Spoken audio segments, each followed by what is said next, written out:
What's going on, everyone? Thanks for tuning in for another episode of the Hoosier Kayak Bassin Podcast. In today's episode, we're covering part two of the Tournament Director Series. So if you didn't catch part one, make sure to go listen to that real quick and then come back and pick us up here in part two of the Hoosier Kayak Bassin Podcast Tournament Director Series. We're going to kick it off right now. Here we go.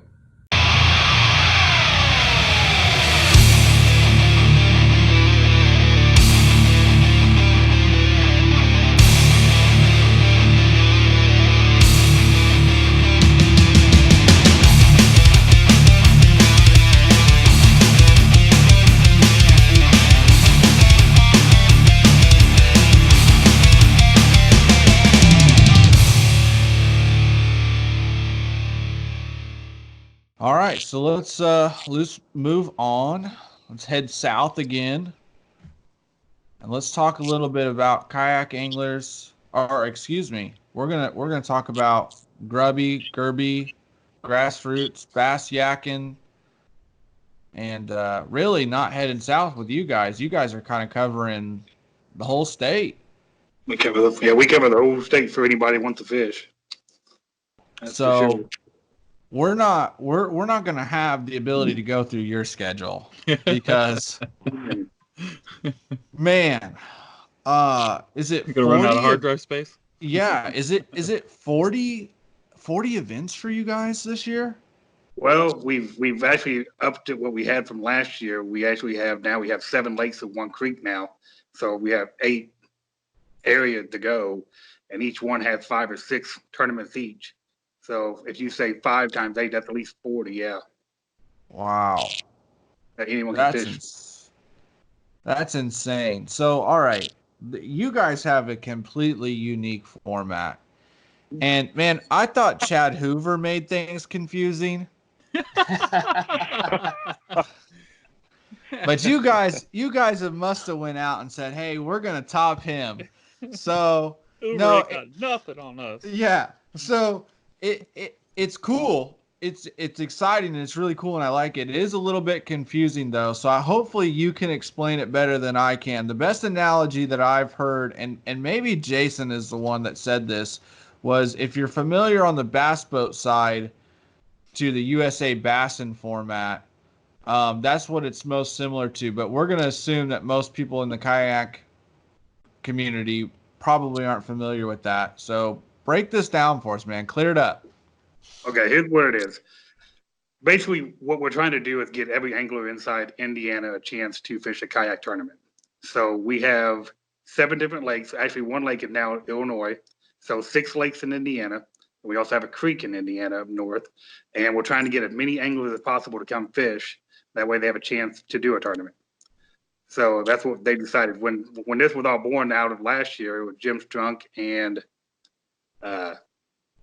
Brad Montgomery. They decided to do all this. That's what they decided to do. Last year, there wasn't as many, so we've actually picked up several lakes and the creek for this year. So we're just giving anglers an opportunity to come out, do some fishing, have a good time is what we want to do. So just a little bit on that, Chris. So, right, you talked about Jim and Brad, right? So they're the founders of. They're the founders of, yeah. How's the kind of administrative structure look for you guys? Well, Jim's in charge of most of the administration stuff. He wants to, he's doing a little bit less here. He's trying to do some travel and things like that, plus fishing different things. Brad has stepped out. He's no longer administrator for it. He's doing different things going on. And so that's why Jim and Brad asked me to jump on board and do administration. And also we still have Basil Chip. I'm trying to pronounce the last name, Romanovich. Right. I know he's still on as admin too, doing a few things. And then each lake or creek that we have also has a tournament director that is going to run their own tournament. So we have 8 tournament directors that will be in charge of everything going on at their particular lake or creek. Okay.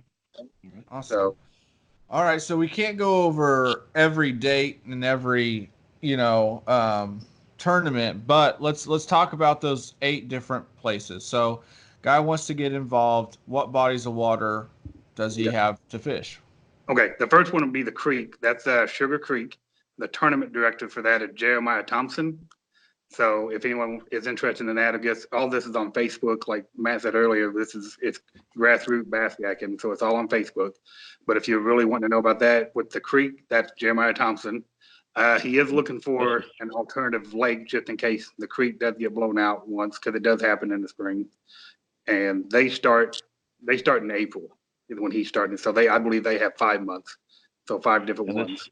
this is the Sugar Creek that's up there on the west side of Indianapolis, not the one that's down here near Columbus, correct? Correct. Yeah, correct. It's up to northwest of Indy. Now, the biggest thing that Gribby does, I say Gribby, the biggest thing we do different is we've been working with Dwayne at Tourney X, and he's making it to where anglers for ours, they choose one day, but they have 5 days in which they can choose to fish one of those days.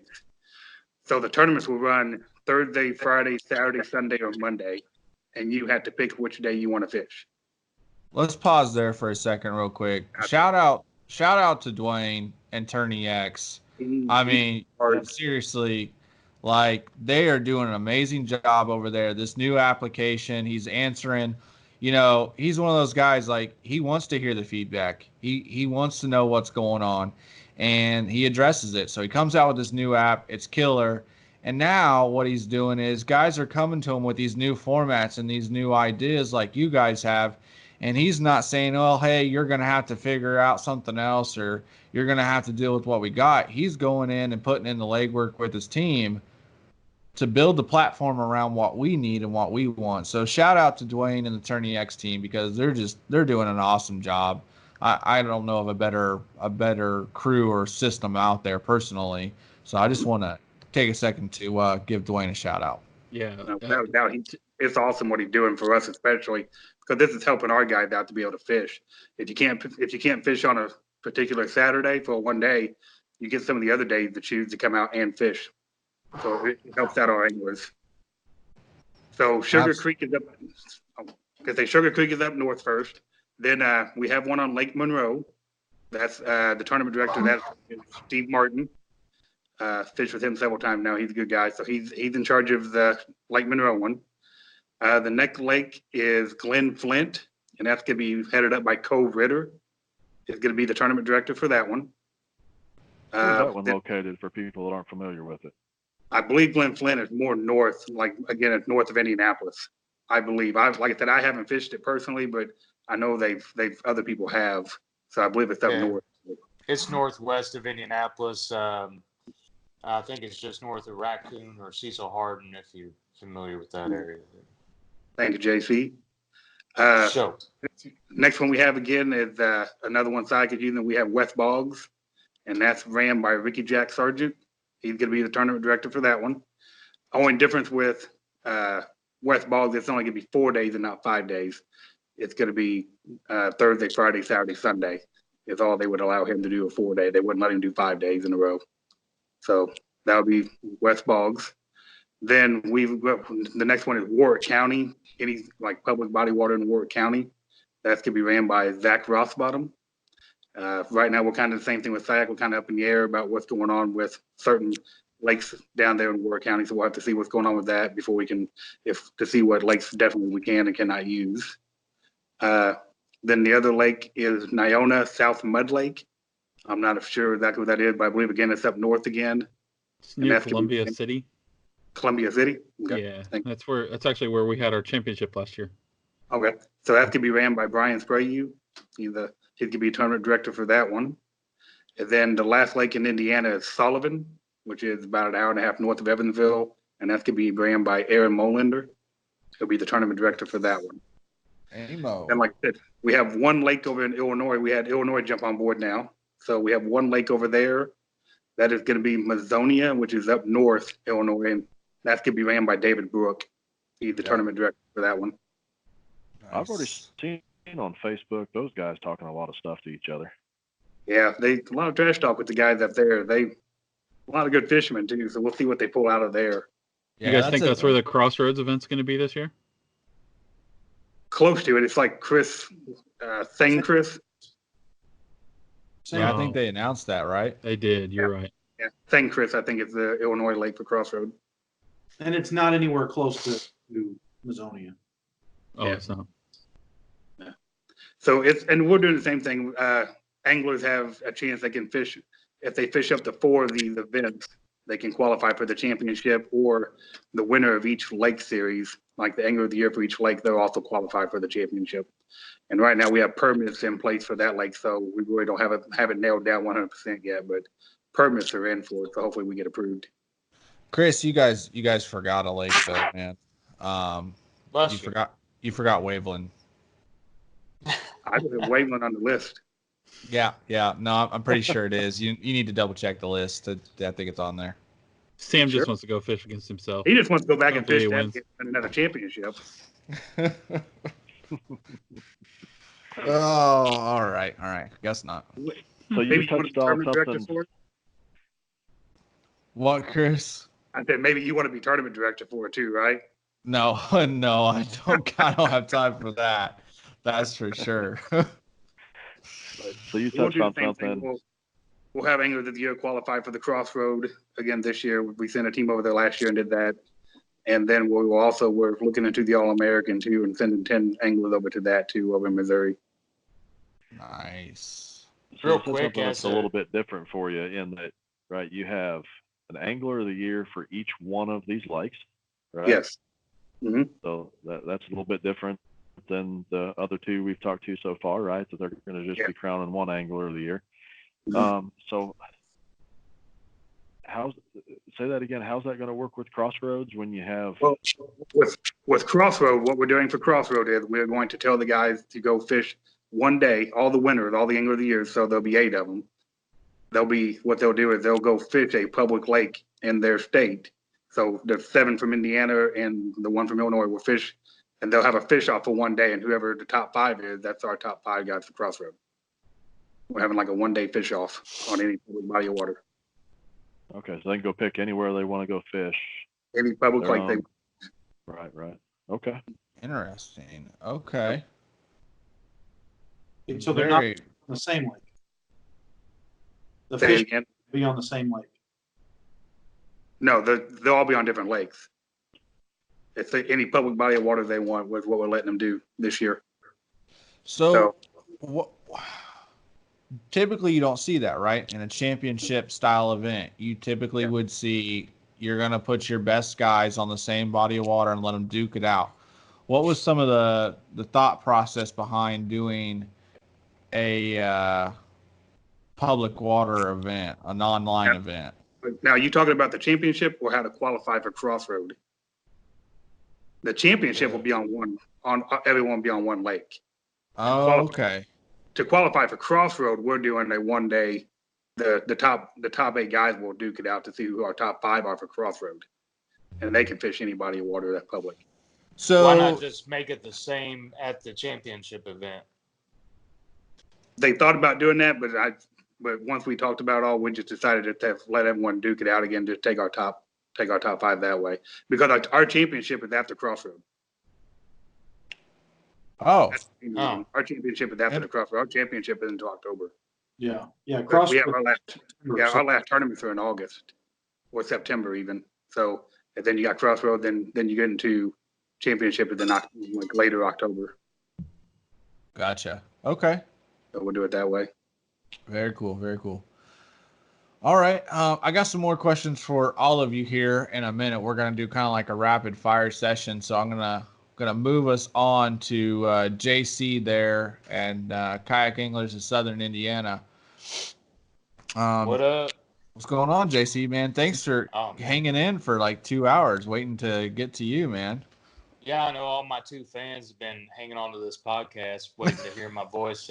It's happening right now. Go ahead and DVR it or however you do it. I don't know. But, smash the like buttons and all that, subscribe. And there's hearts popping up everywhere. Oh, yeah. Make it rain. We're kayak anglers of Southern Indiana. We are human powered. That's one thing that kind of differentiates us a little bit. So Did you just bring up the trolling motor stuff? Oh, I was gonna get to it. Don't worry. It's still coming. It's on my notepad. We're gonna get there. Don't worry. We're almost out of time. Yeah, so human power, but we're also purpose driven. Every tournament's a charity tournament. A portion of 25% goes to the charity, and then 75% goes payout towards the anglers. We do have a membership, which is also different. A lot of people are like, oh God, one, we need 150% payout, and we're not paying $1 for membership. It's a $40 membership. But we had two sponsors step up, American Family Insurance and Kroger. If you sign up for 4 tournaments out of the 5, you commit to fishing 4, and you have a Kroger Rewards card, which is free. You can go on their website, and they have a great choice of nonprofits. The one we're working with this year is Afloat, which is a family life outdoors achieves togetherness. They take families fishing, hiking, boating, camping, anything to get them off the electronics that you're on watching this right now, and kind of unplug and reconnect as a family, like all of us in this group probably used to when we were kids. They do that. It's all set up. It's all free of charge to the families, whether they're high income, low income, it doesn't matter. They just want to see families, come together and start new traditions, so that cell phones don't completely take over our family lives. So it's a really good cause. But if you sign up for 4 tournaments and you register that Kroger card, they pay your membership. It's free. They figure, Awesome. The angler is going to be paying, it works out to be $20 back towards that nonprofit. And so the American Family is kicking in the rest of it and paying for it, the rest of the cost. And that way the angler can literally sign up for 0 membership cost. Because that's been a roadblock with this organization since it started a few years ago. In New York, Pennsylvania, they don't have an issue with it. Indiana, it's kind of kept the membership down. So kind of thought outside the box to help grow it. And that seems to be the biggest stop sign was the membership fee. But to be an angler of the year, you also need to be a member. So, last year, Jackson Kayak stepped up, gave away a Bite Angler, which is a $900 kayak, and NRS Chinook PFD. So, you got a little over $1,000 prize package for being Southern Indiana Angler of the Year. And then if you're a Junior Angler of the Year for kayak anglers as a whole, this year they're giving away a Liska. So a lot of cool opportunities to gain some extra prizes while taking care of your community at the same time. It's a pretty cool deal.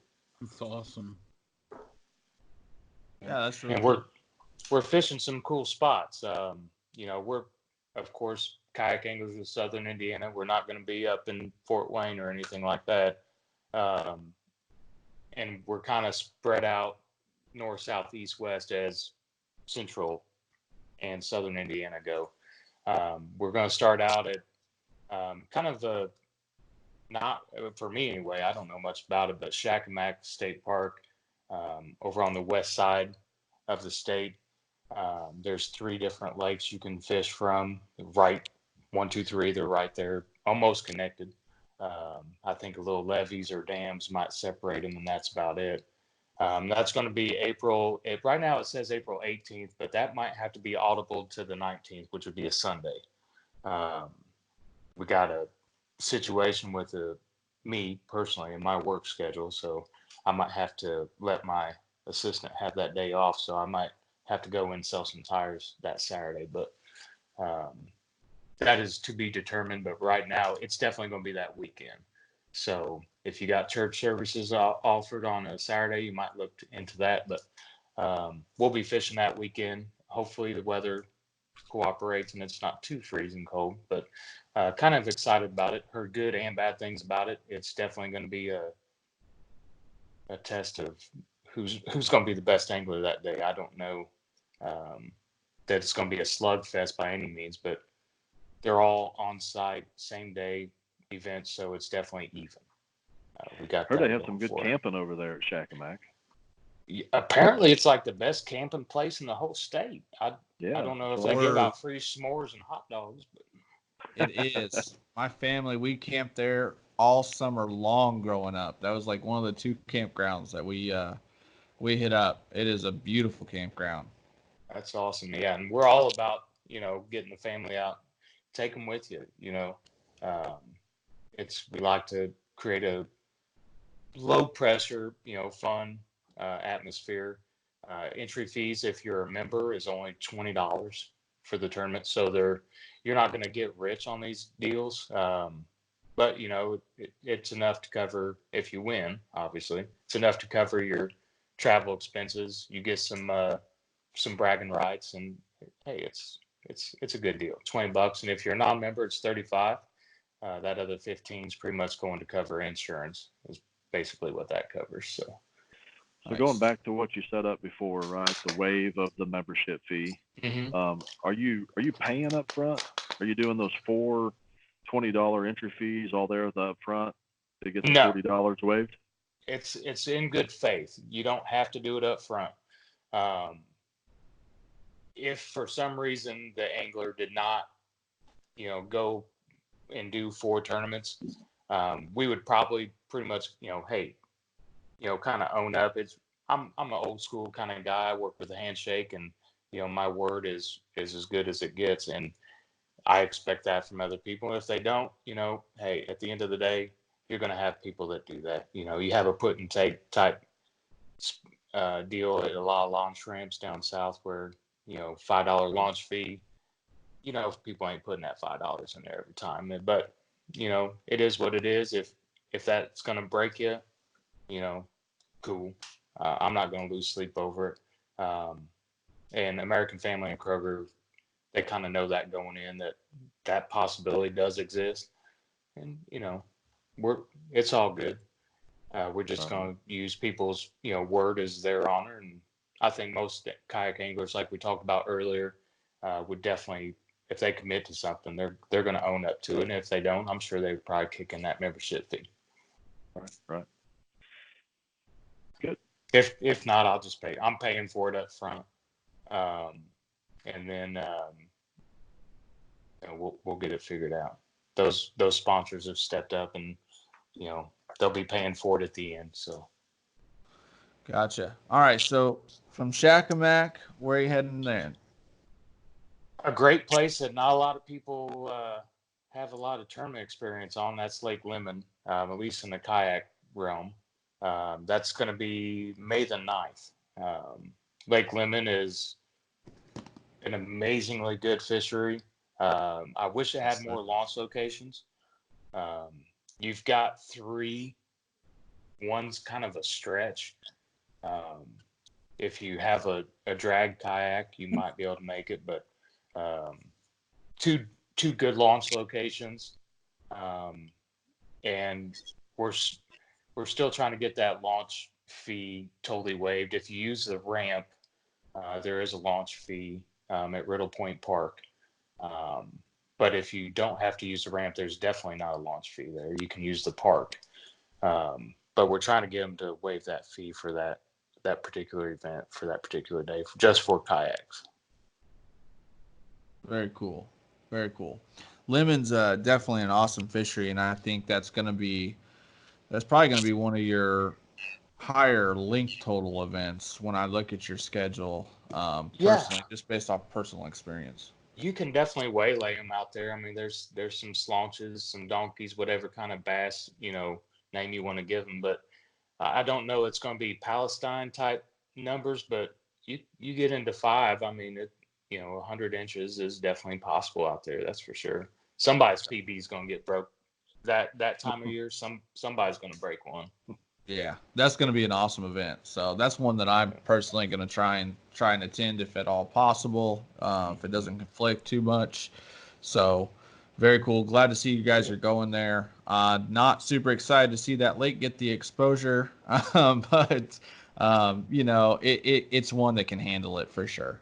Oh yeah, for most definitely. And then next month is June the 20th. Going to Lake Monroe. which is just south of Lake Lemon. If you don't know where Lake Lemon is, it's just about a 25-minute drive south. So that's right about a month ahead of the Kayak KBF Trail Series presented by DZ, brought to you by Bonafide.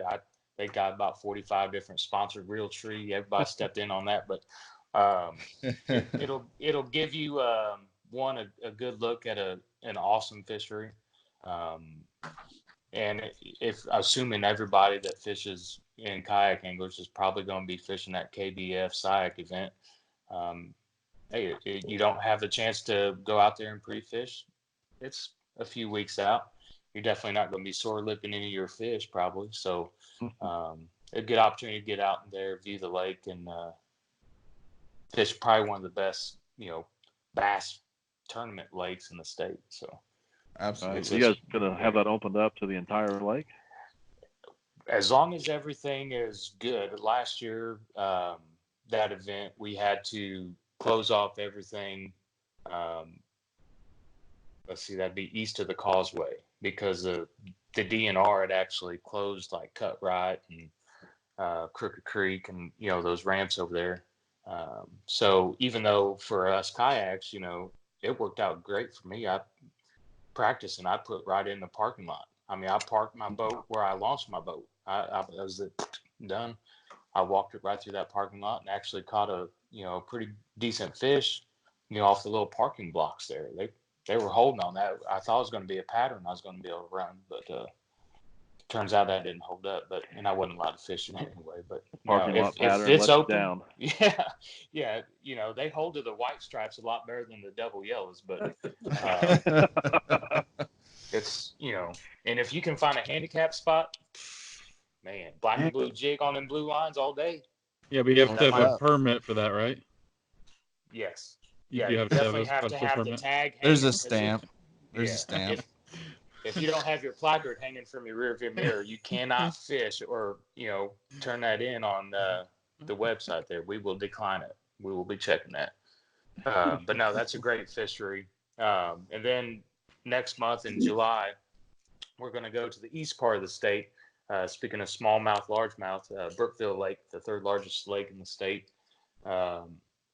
She's a long, skinny north-south lake. A great fishery. Really good walleye. If you don't catch bass, and you can always catch some dinner. But just go to the Audible, huh?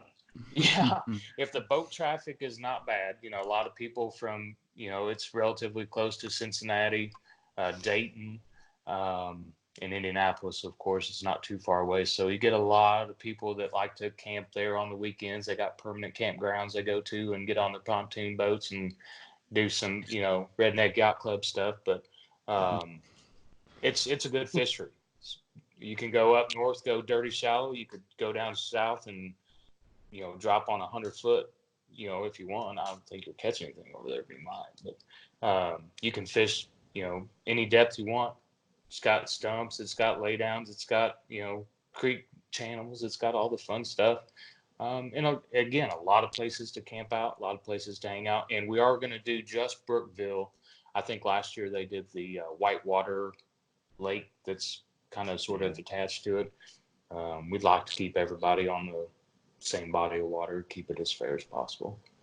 And then closing out August the 1st, I know there was, Chad Brock, posted the picture for me on the Book of Faces, and it said August 11th, but it's actually August the 1st. We're going to be on the Ohio River, us Hoosiers, and that's going to go out. We're going to be What was that river? headquartered. What was that river name again? Ohio. Ohio. Ohio. Ohio. I don't even know if there's no on the end, but it's the Ohio. And I think the Indians named it Ohio. But It's right there by Louisville, right? Louisville.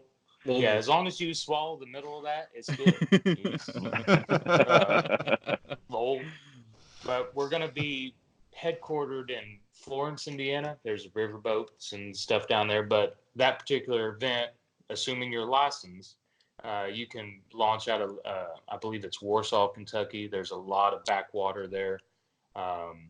and Patriot, Indiana's over there. There's a lot of backwaters. So if you're not real keen on, doing the Smitty routine and getting out there and battling, currents and barges and stuff, that backwater stuff it's pretty juicy. It's the Ohio River. I mean, let's face it. It's kind of circa bogs. 2 years ago with IKA, there's a lot of 12 inchers out there. But there's a lot of fish, and something about fishing the Ohio River. It's just really fun. I mean, it's just a good time. It'll test you as an angler, that's for sure. If you can get out there and move around and find fish, you're doing pretty good. So, and that's where we're going to wrap up our year at. So where did you kind of set or say where the boundaries were going to be on that? There's a dam just to the west of Florence, Madison, and I think it's Mendenhall Dam. Don't quote me on that, but we will put a map on there. But it goes from that dam, and just as the river makes a kick up, it's about 5 or 6 river miles. I'll have to get the exact creek on the Kentucky side that's going to be the cutoff, but you've got about 6 different backwater areas. Craig's Creek. Was it?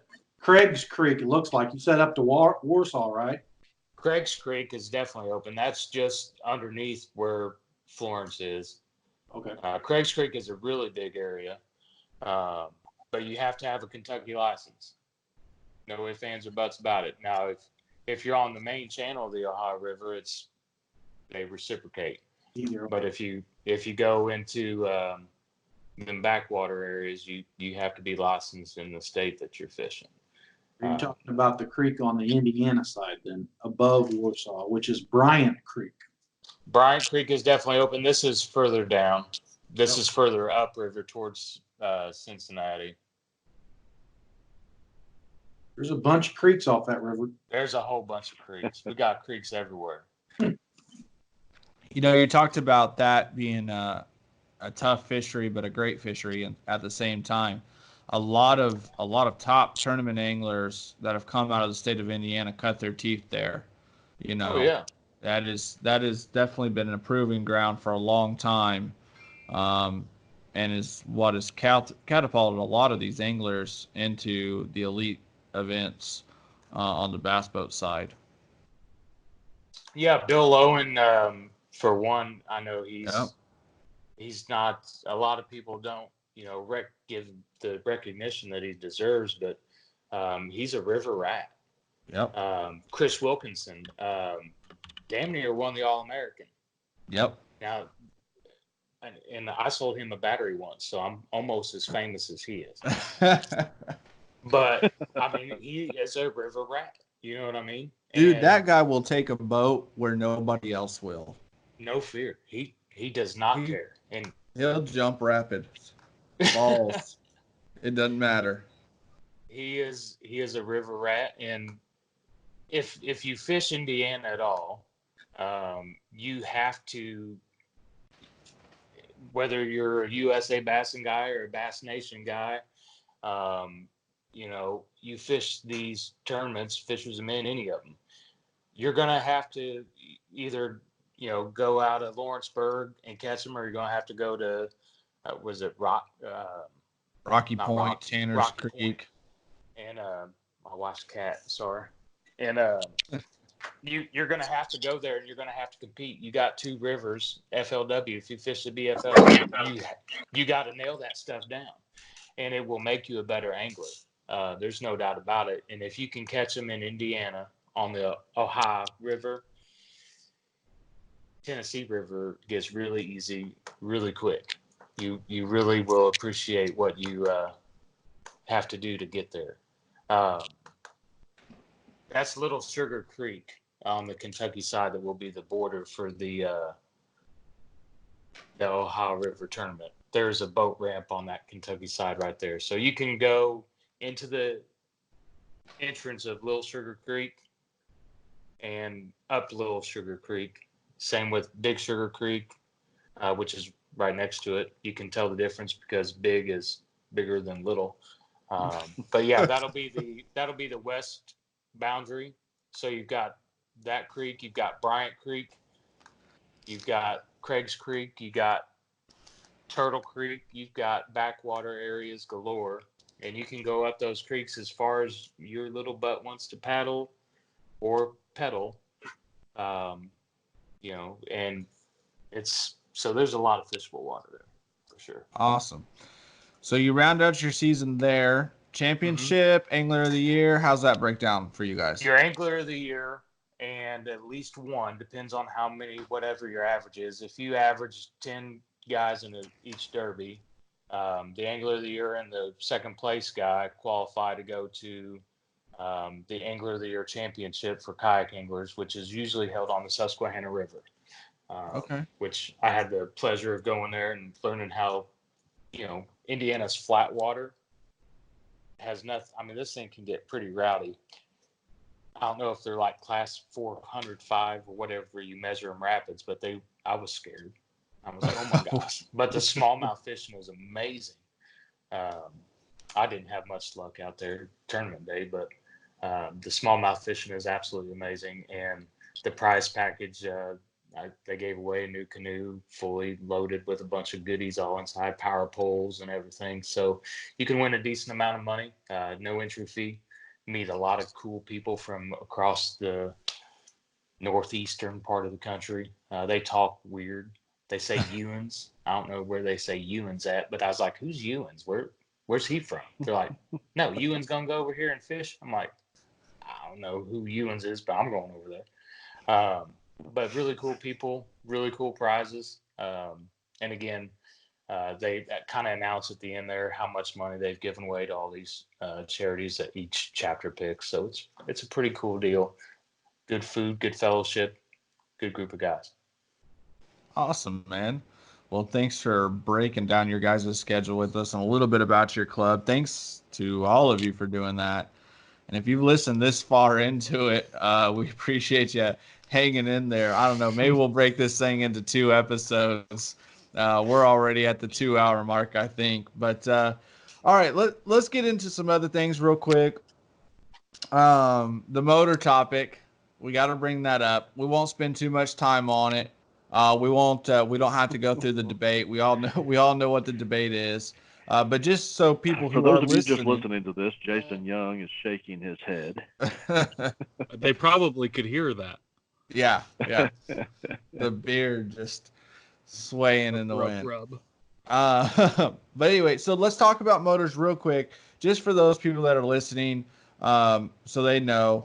So SIAC, KBF rules for the most part. So motors allowed in 2020. Yes, sir. Pedals allowed. No pedals. No pedals allowed. All right. They're allowed. Can you bring a paddle? Yeah, or 2. Or 2. Okay, great. All right. There's There no you paddle go. limit. No paddle limit. No. Oh wow! It's just a big Was that a free for joke all about over there. oars? All right. Telling a joke about oars there. Oars too. I've not seen anybody out there with oars, but if you've got a canoe and you got that oar package, you can go out there and oar along. Oar it up. All right, Jason, what's IKA's stance on motors for 2020? Human powered only, 2020. All right, so you can pedal or you can paddle, but if you got a motor, it's got to come off, huh? That is correct. All right.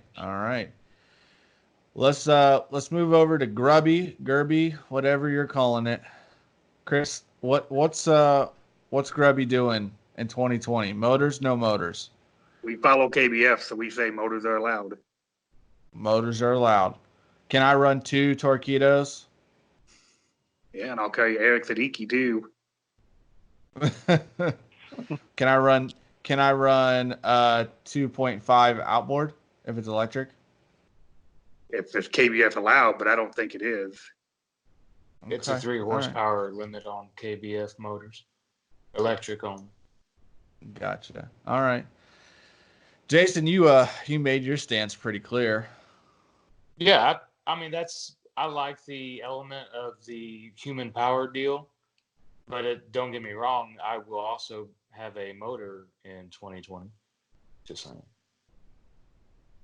For KBF competition or for Yes. what? For KBF. Yeah.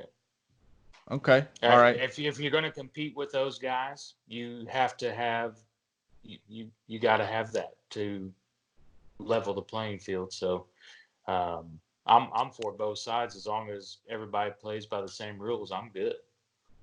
I just want to go catch fish. Gotcha. All right. Fair enough. Fair enough. Alan, you got anything on this topic?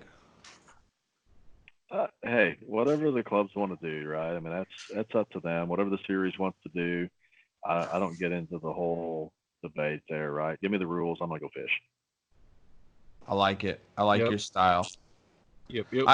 I've said it. It's a whole nother topic that we could discuss, so we won't get into it. But I've said it. I don't think there's a wrong or a right here, and I think the people that are so dead set on one thing or the other, those are the only people that are in the wrong here, because it shouldn't be a big ordeal. So, all right, cool. Yeah. So Now let me just interject. You know, SIAC has been allowing motors for the last several years. We follow the KBF rules, but I do not believe I've seen anybody with a motor on their boat yet, except for the championship.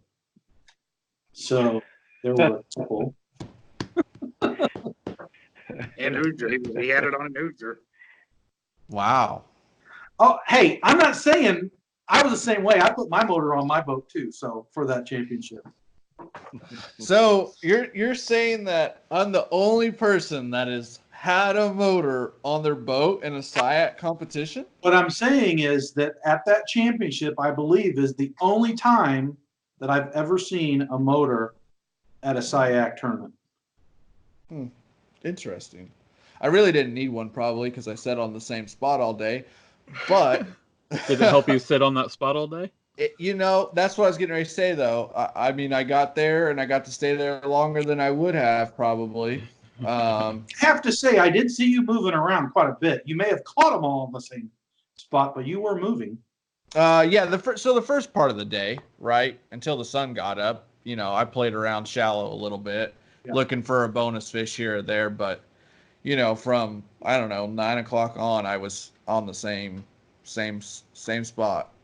The point that I was making is that a lot of times these people, while we allow motors, people have to, they don't always choose a motor. And what I looked at it is the reason that personally I chose to put a motor or use my boat that has a motor for that particular tournament was that it was a long body of water. It was like 1.5 miles up to the tip from the launch, and we were all launching at the same location.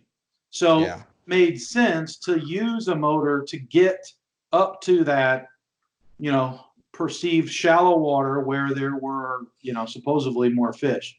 I didn't catch many up there, but I did catch a few. Still gonna catch them even if you got a motor, right? Well, yeah, it doesn't help you catch them. It just helps you, basically it helped us get out there and fish. Now, I'm a paddle only guy for the most part. And so, this coming year I have purchased a motor for my big rig. But I only foresee myself using that for 2 tournaments. Unless I do maybe a KBF tournament. But obviously for Gunnersville, and that's why I bought it. But I think the point is that out of all the tournaments that we've had and all the people that have done our tournaments, people choose whatever they want. I think there's a few more people that are going to add them next year. They think it's going to level the playing field. I don't think it, especially in the environments where we fished, I don't think it had anything to do with, whether you had a motor or not, didn't play into it. So. Yeah. Interesting. And I don't think it's going to change for next year either. I think, the environments that, except for maybe Monroe, because it's a huge lake, the rest of the bodies of water that typically people are going to fish are going to be smaller bodies of water. Well, I think it goes to what Jason or JC said here, right? If right, I'm getting a motor this year, right? But I'm out competing Really? on A motor. these big trails, right? Big bodies of water and all that kind of stuff.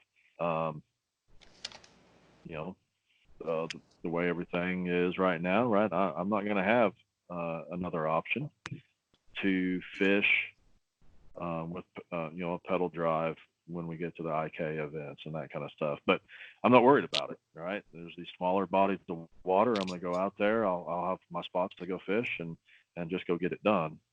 So I mean, even using the example of Kayak, and maybe there's been some motors out there, but a motor guy hadn't won Angler of the Year yet.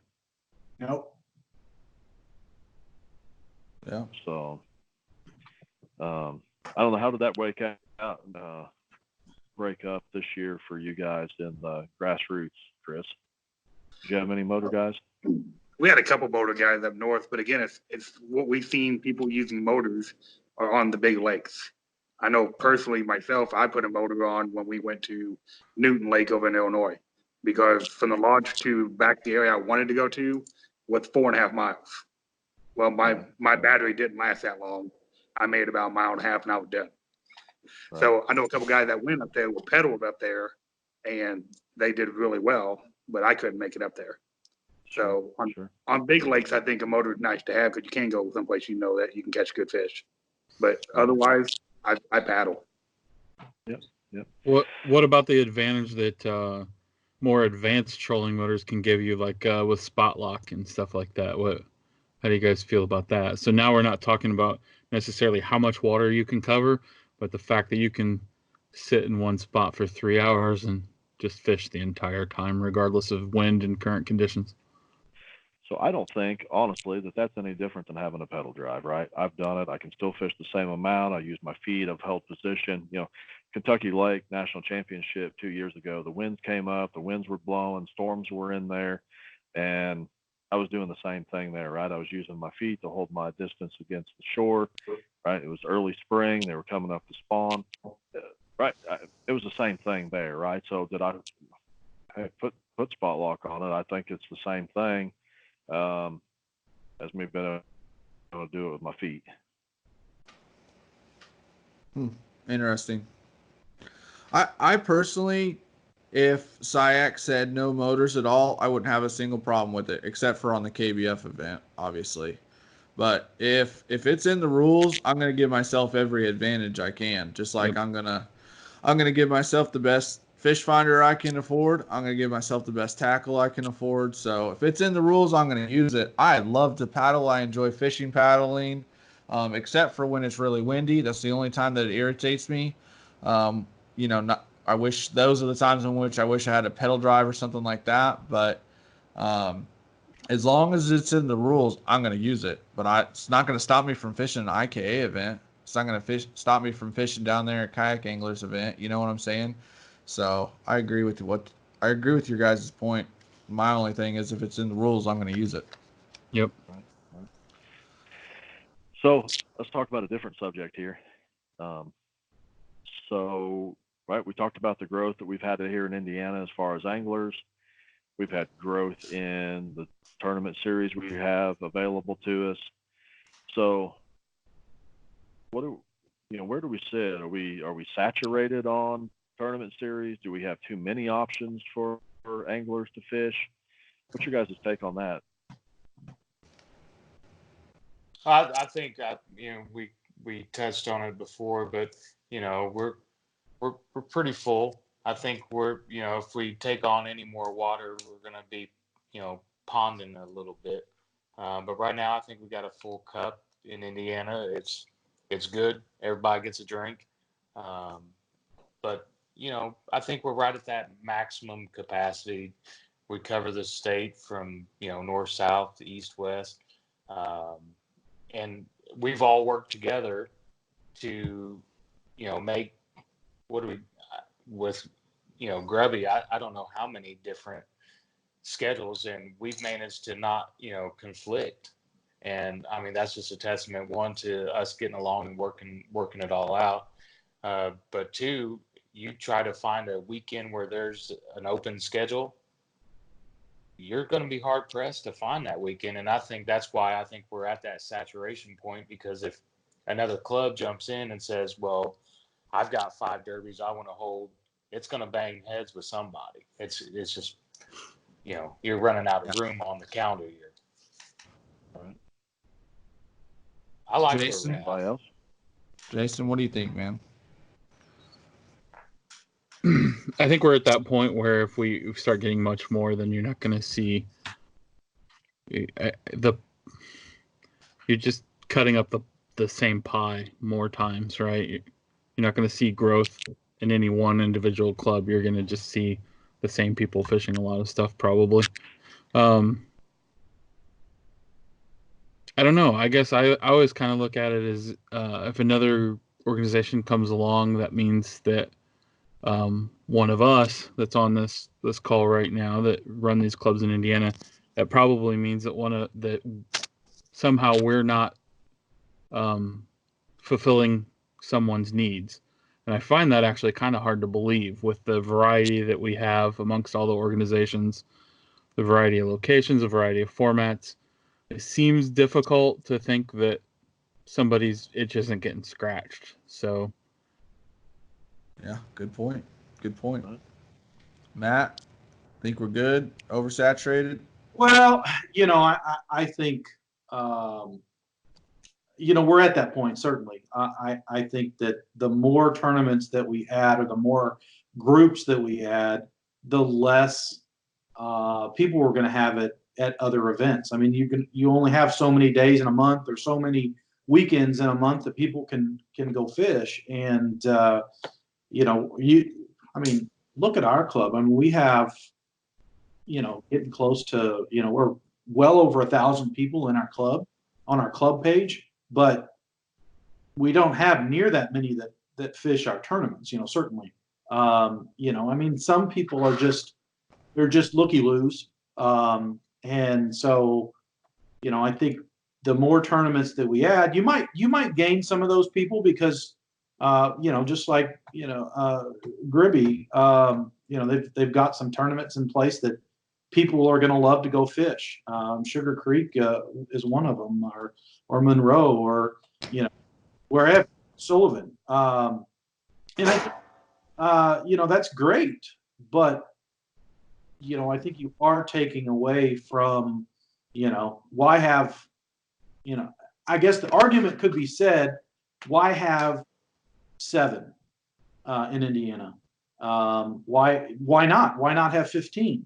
I think the more that you add, I think you're just going to saturate your people out.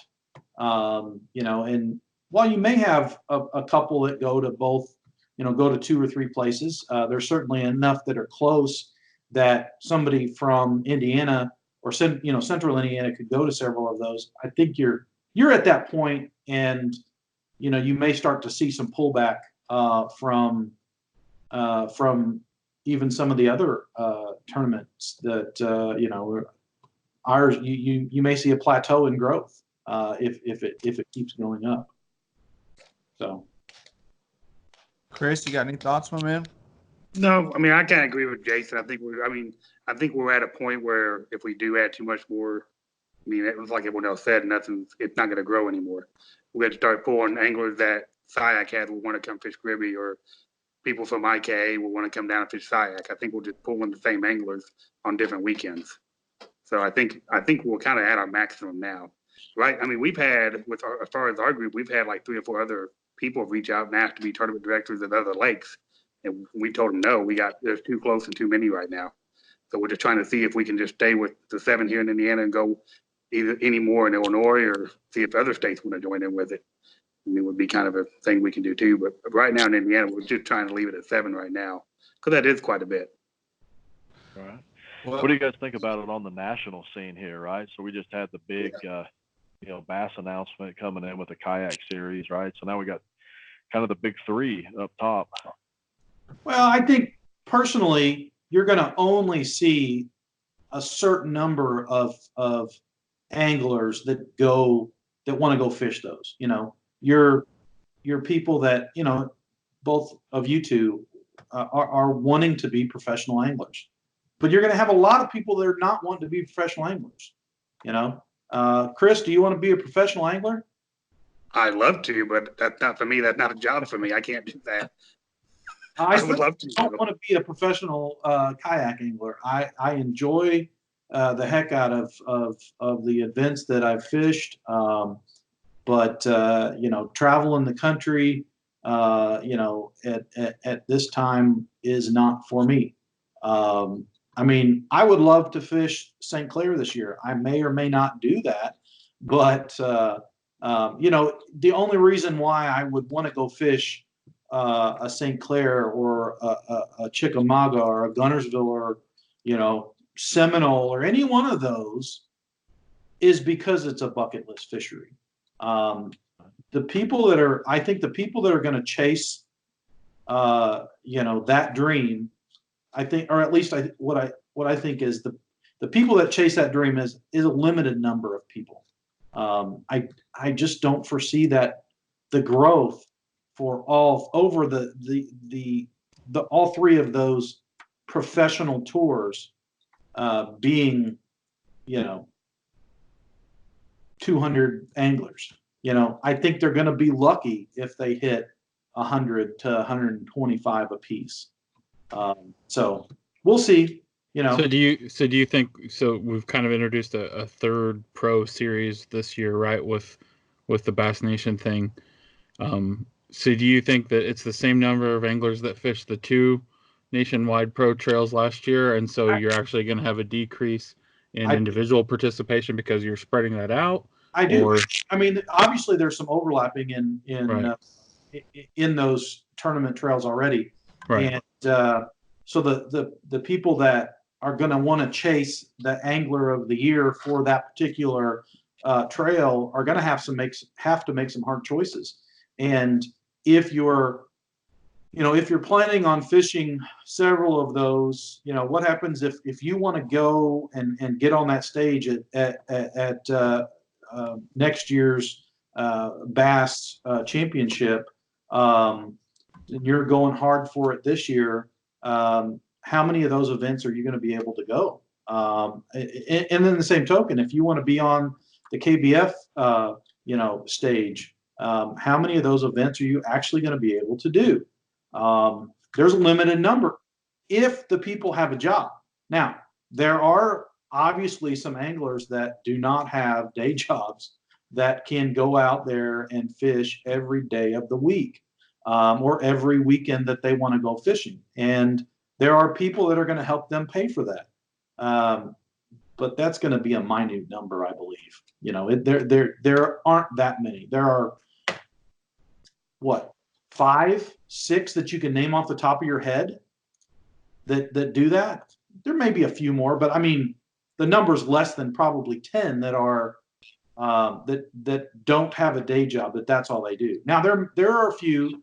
Matt Scotch is one that comes to mind. That's is he guides, so he's fishing all the time anyway. But I think there's just a limited number of those, and everyone else is just they're just scratching at trying to become a professional, and until there's enough money out there, I'm not sure that that's ever going to happen for a lot of. It's kind of a chicken or the egg, right? You got to have the events to draw the sponsorship and the promotion and that kind of stuff to bring some money, that brings more people. You got to promote them, and they'll promote you, and then it kind of grows. And at least that's my thoughts on it. Yeah. Right? I think it's also important to consider that that maybe growth isn't the goal, right? Maybe you average 75 people for your events, and they're all open events, right? Anybody can go fish it, and maybe you're satisfied with that. So maybe you're not trying to have 100 anglers on average next year. I don't know. So sometimes I think it's about maintaining at some point rather than growth, especially at that level.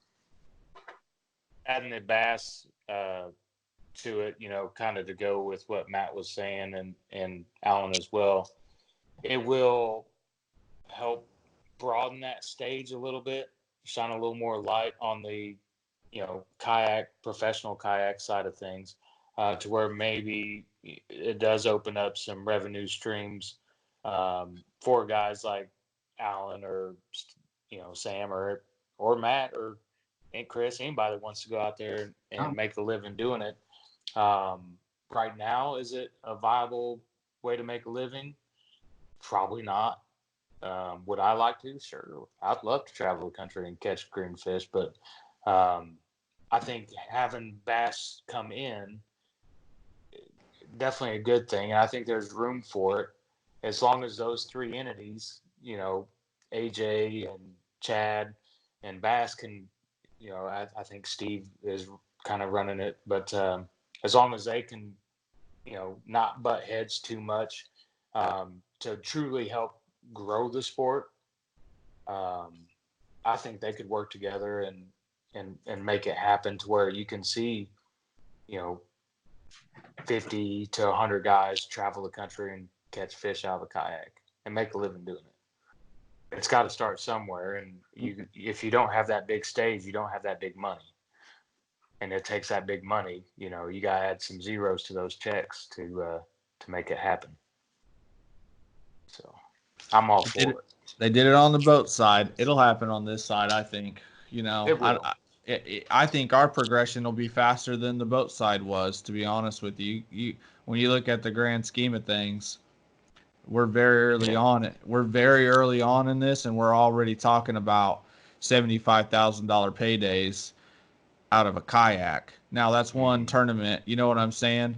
But we've got a series that's putting out paying 30 places if it fills the field, which it looks like it's going to do on, at least 3 of these events. The way things are going, people are talking.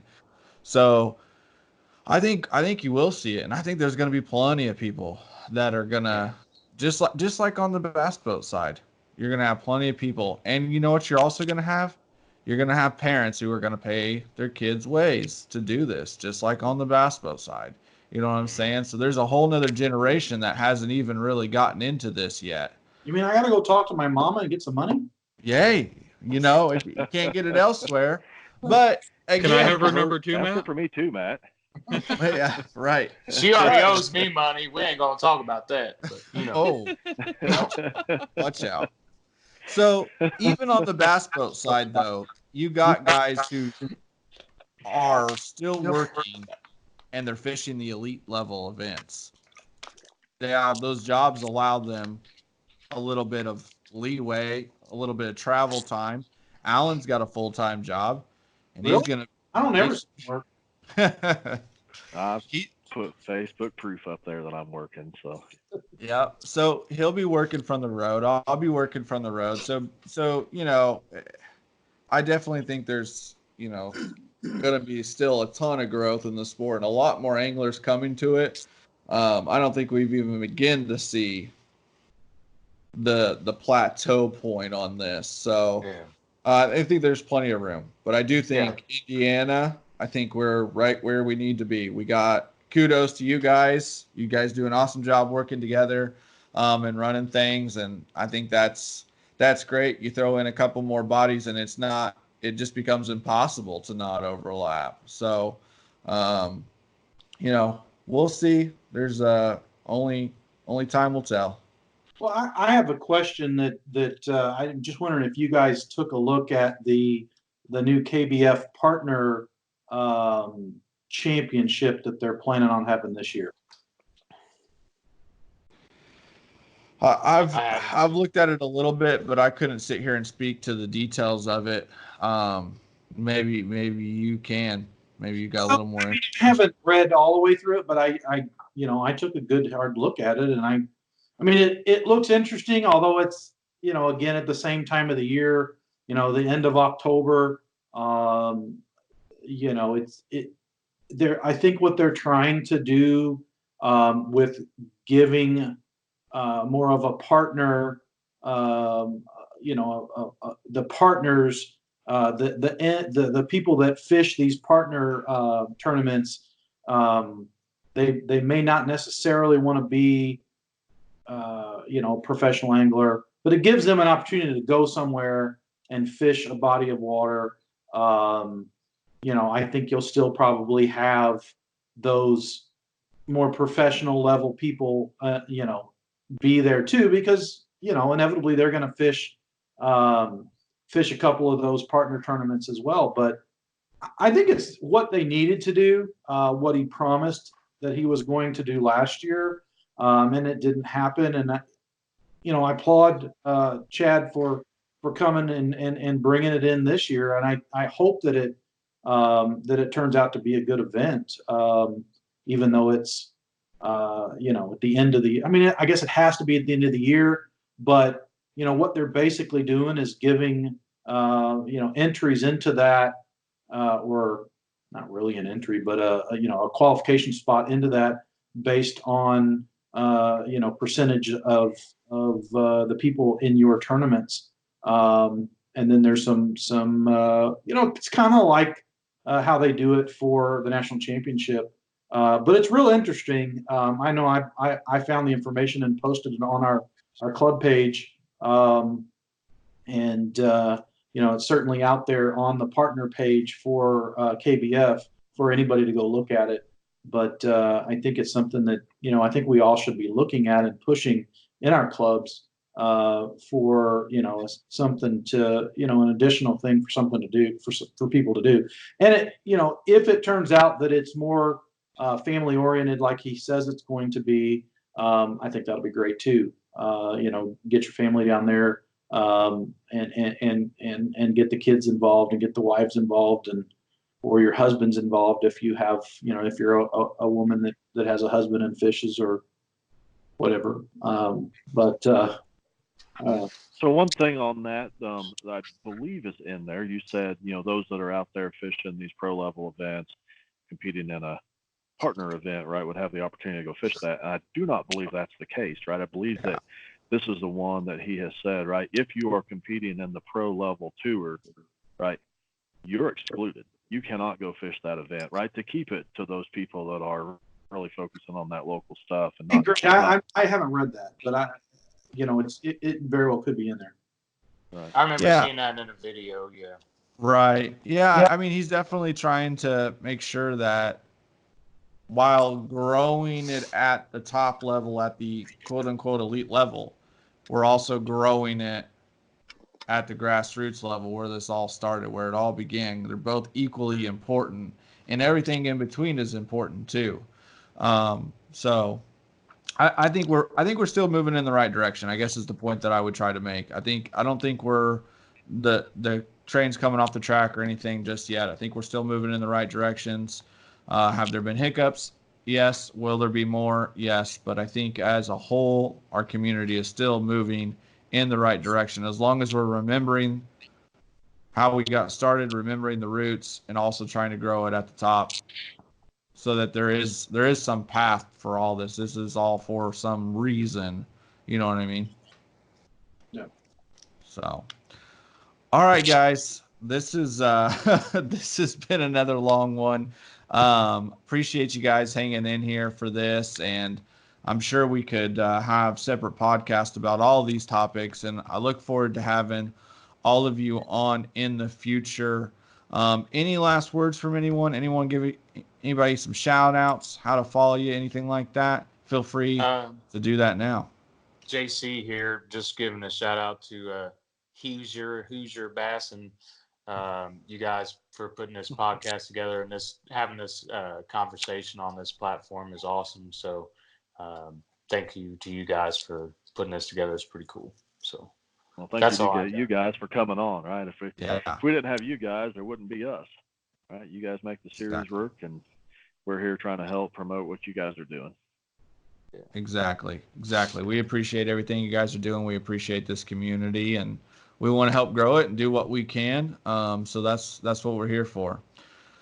Yeah, and All right. we're all here for the fun, and the camaraderie, and I enjoy going out and fishing new places, and I know several of us are looking forward to a little trip down south here pretty shortly. One in particular has got a little more further south than the rest of us are going, but here very quickly. But I know Sam's got a big tournament schedule, and Alan does too. And wish you guys good luck in your trails, and and wish us all good luck heading down to Gunnersville in a few months. Absolutely. Yeah, that one's always a fun time, right? Even if the fishing doesn't go well, there's a lot of time with a lot of friends you don't get to see, maybe but just that one time each year. Yeah, and I hope we can get back together and at least talk about Gunnersville a little bit more, and what's going on down there, and the people that are going, and it should be a good time. We'll absolutely have a national championship episode or two. So absolutely, we're going to do that.